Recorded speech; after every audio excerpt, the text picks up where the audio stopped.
Hello there, and let's take our battle to the skies as we take on Skyla in the sky-themed level gym.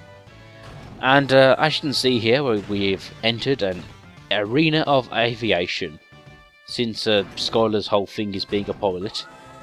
Fairly apt being a flying type gym leader. Now the gimmick of this gym are these cannons here. Although I do have to point out, being shot out of a cannon isn't really the same as flying. Well, I guess it is flying, it's just the landing that's the problem. Now, speaking of flying as a type, I never really considered it a proper type. And it's probably because flying is always coupled with another type. Like, you got your Zubats. And to me, you know, a Zubat is a poison type that can fly. And another example, I'm trying to think of things, but anyway, you get the idea. Now, of course, in this generation, we have an actual pure flying type. So yeah, I guess flying is a proper type now. Although it would be cool to have a non-legendary pure flying type, because you can see this gym leader does use dual types. Because yeah, there is only one pure flying type. But anyway, I guess flying has really come into its own. You know, as obviously as there's been more flying types introduced and more flying type moves, it's really developed. But yeah, up until the recent generations, I didn't really consider flying as a proper type. And yeah, I hope it continues to grow.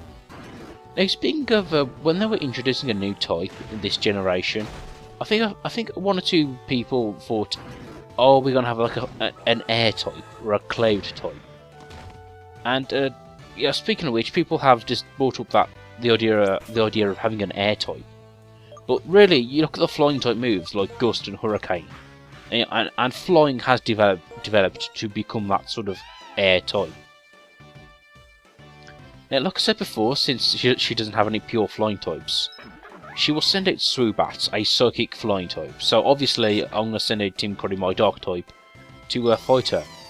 And I guess that's sort of a plus with this gym, is that even if you don't have the traditional electric types or rock types to fight these flying types, you can still fight against their other weaknesses. So that's a plus. And of course, Joltik, I'm going to save him for last, because she uses a quite powerful water type Pokemon, and yeah. Okay, Skyla, let's do this thing. Like I said, she sent out her Swoobat. Oh, look how she's dressed. I swear, if she's a pilot and she wears that, she must get really chilly up in the sky. Honestly.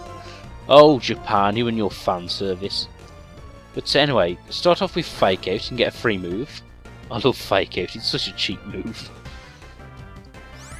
Although it is annoying when someone uses Fake Out on you, of course.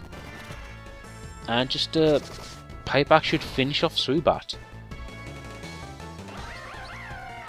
Okay, next up is Unpheasant, the sort of normal flying type of this game. Now, I said you could fight against a Pokemon's other type when it comes to these flying types. But actually, to be fair, being a normal flying means that this Pokemon isn't weak against fighting types, like other normal types. And it's also immune to ghost type moves as well. So, yeah, actually normal flying is a pretty good combination. Anyway, I use Jack Black against this one, and yep, the move misses. Just my luck. Yeah, my strategy here is just to use sheer power, since I don't really have a... Like, I want to save my electric type.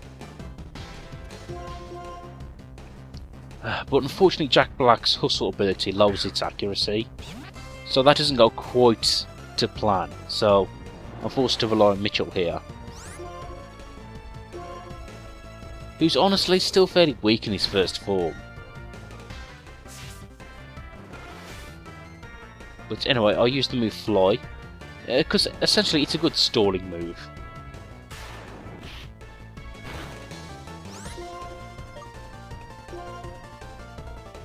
But at this point I switch to Scold and hope and hope I can hopefully get a burn status on him.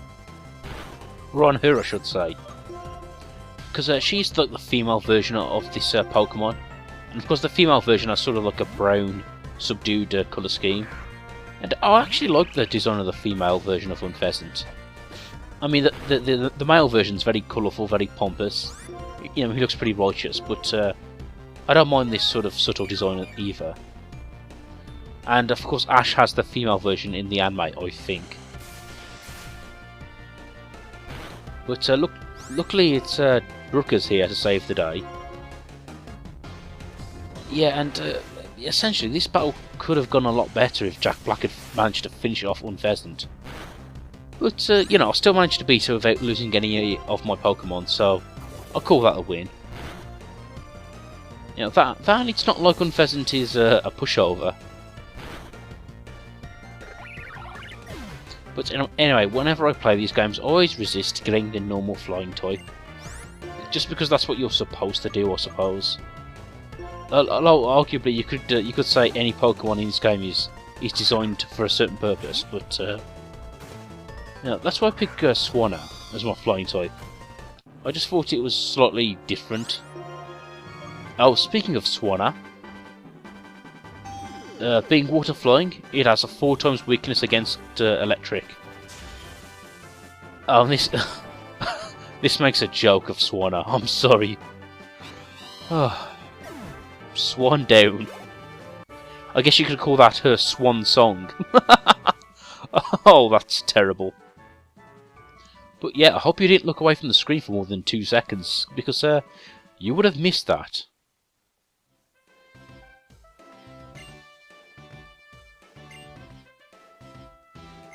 Anyway, with that, I must say at this point, you should have your final team nearly formulated, with a whole variety of moves, so the gym leaders aren't too bad at this point.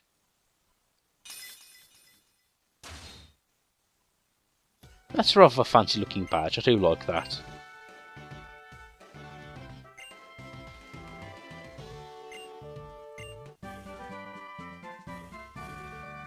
Ooh, new TM, Aerobatics. A quite powerful flying type move.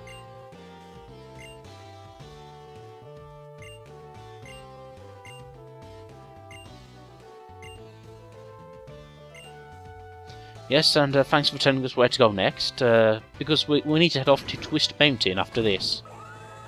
So yeah, a pretty good victory, a pretty interesting gym. And yeah, I'm really happy with that. Oh, and here we go. We have to talk to the antagonist of the game. Hello, N. Fancy meeting you here. See, we were supposed to give N a ride to the airport, and we forgot about him, obviously. And well, there you go.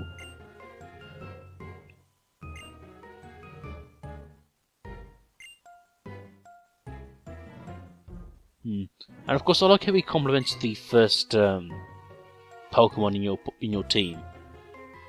Although this is quite an interesting turning point for N. Because he's realising that, maybe humans, well, or at least some humans, actually like Pokemon and want to treat them well. I don't know if anyone's watching this who has played the game Shining Force 2, but in that game they have like a Dark Stone and a Light Stone, so whenever they bring it up I'm thinking of Shining Force 2.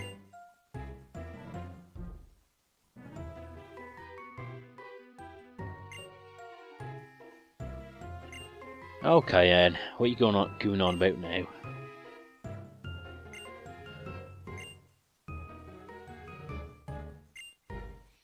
Oh, God, why don't you get your cronies together, hold up some placards, and like, protest outside a Pokemon Center, or something, whatever. Honestly, I do give the creators credit for having like an interesting antagonist with N, but sometimes he does get a bit repetitive with his speech.